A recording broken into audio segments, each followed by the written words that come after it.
Hello, everybody. I'm Elijah Muir from Scenic Regional Library's Herman Branch, and welcome to tonight's program.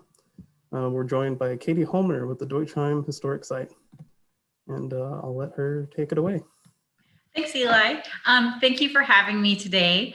As Eli mentioned, my name is Katy Holmer, and I have been the site administrator at Deutschheim for 1 year this week. So it's been a very interesting year for my first year. Just a little bit about Deutschheim. Deutschheim means German home. A lot of the early settlers to Missouri referred to the Missouri River Valley as a German home or Deutschheim. So Deutschheim State Historic Site is managed by Missouri State Parks, which is a division of the Department of Natural Resources. And our site preserves the earliest, some of the earliest German American structures that you'll find here in Herman, dating back to 1840. Now, during normal times, we offer a tour of 2 of our homes and their related businesses. The tour usually takes about an hour. It sometimes can take 2 hours depending on questions. And it costs $5 an adult or $3 for students aged 6 to 17. Kids under 5 and under are free. So that's kind of just an overview of what Deutschheim is.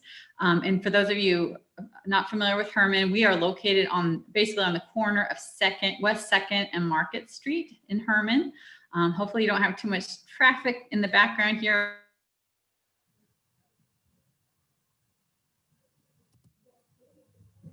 We do have coming across the bridge. So we own several of the properties on the corner as well as one down the street on 2nd Street. Today we're going to share with you a video about traditional German American decorations and traditions. And it is a part of a holiday video series by Missouri State Parks called Old Fashioned Christmas, featuring our historic sites across the state. You can find these videos on the Missouri State Parks social media pages, including Facebook, Instagram, Twitter, and YouTube. And if you enjoy this one, I hope you'll check out some of the other videos posted by my colleagues across the state. So if Eli's ready, we can go ahead and show the holiday video.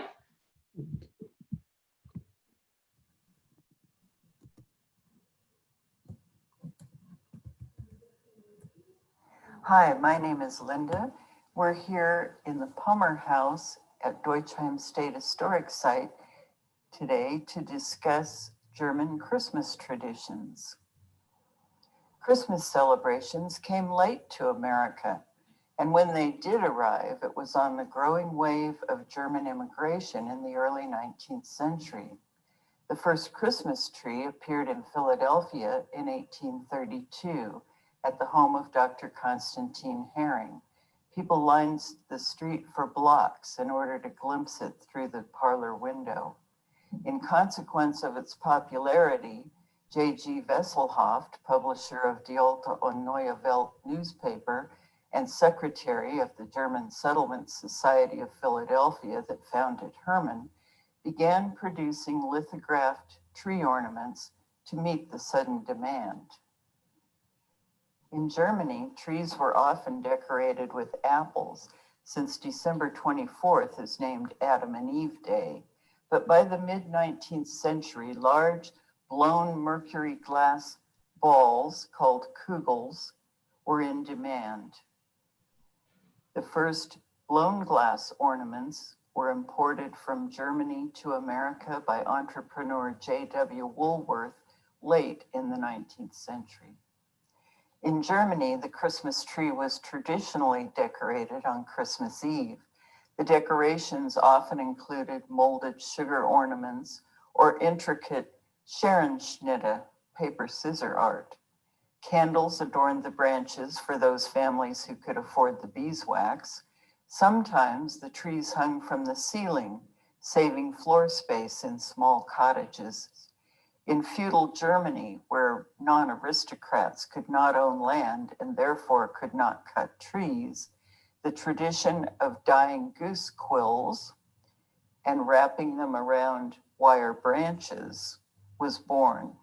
These feather trees remained popular even in the American Midwest, where living trees were readily available. During the 4 weeks of Advent leading up to the birthday of Jesus, there are commemorations of a few saints' days. The best known here is St. Nicholas Day on December 6th, when good children can expect to find their shoes filled with candy, fruit, nuts, or small presents. Naughty youngsters may instead find switches or lumps of coal. Depending on the area of Germany, children would be visited on Christmas Eve by St. Nicholas or the Weihnachtsmann or Pelsnickel, each of whom was accompanied by a less welcome assistant, Krampus, Knecht Rupert, or Black Peter, carrying the dreaded switches. Woe to a child who had been naughty or who could not recite his catechism. This custom was transplanted first to Pennsylvania and then to the Midwest. Christmas markets have been a fixture in German towns for centuries. There, one can buy everything required for the holiday celebration, from gifts and decor to specialty foods like beautifully molded Springele cookies or Spekulatius cookies, or the spicy honey cakes called Lebkuchen. Probably the most famous of the many varieties of Lebkuchen is the one made in Nuremberg, which is baked on edible wafers called Backoblatten.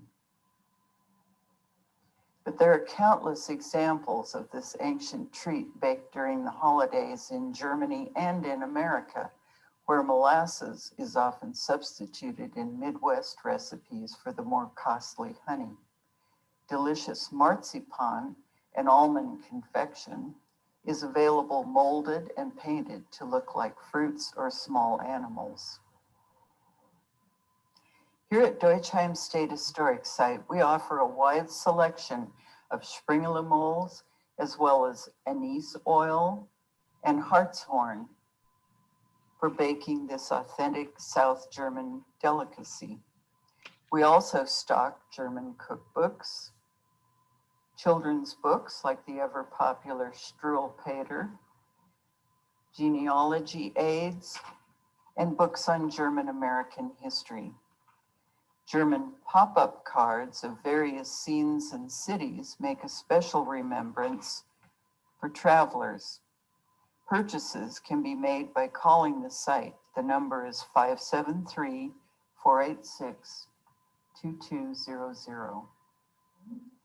That's what we have to show you today. I hope you've enjoyed it and have a Merry Christmas, or as they say in Germany, Fröhliche Weihnachten.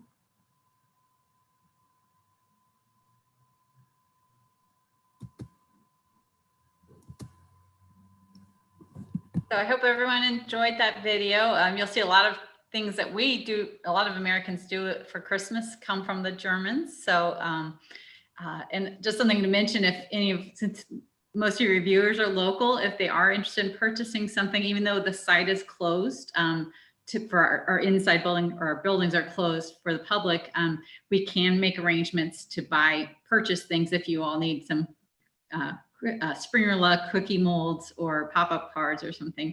I can do a, kind of a drive up, or through my window, I can be happy to help people out. Thanks. We're going to take a few moments to see if we have any questions. Okay, I'll see if I have any here too. Doesn't look like I have any.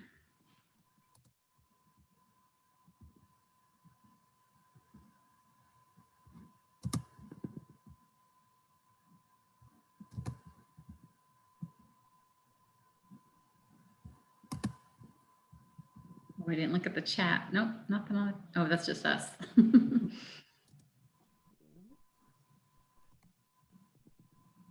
I don't see any questions, but thanks for joining us for this program. And thank you, Katy, for dropping in and giving us some good information. You're welcome. And like I said, if anyone ever wants to buy anything, just give us a call at 573-486-2200, or give us a call if you have any questions as a follow-up to this our virtual tour. And I also just want to mention that our grounds are open daily, sunrise to sunset. So if you want to come and check out our decorations, we do have some Christmas decorations up where, if you're familiar with the site, where our gardens are at the Palmer Gettner House. So feel free to come take family pictures there, and hope we'll see you all around. Happy holidays. Thank you. Happy holidays.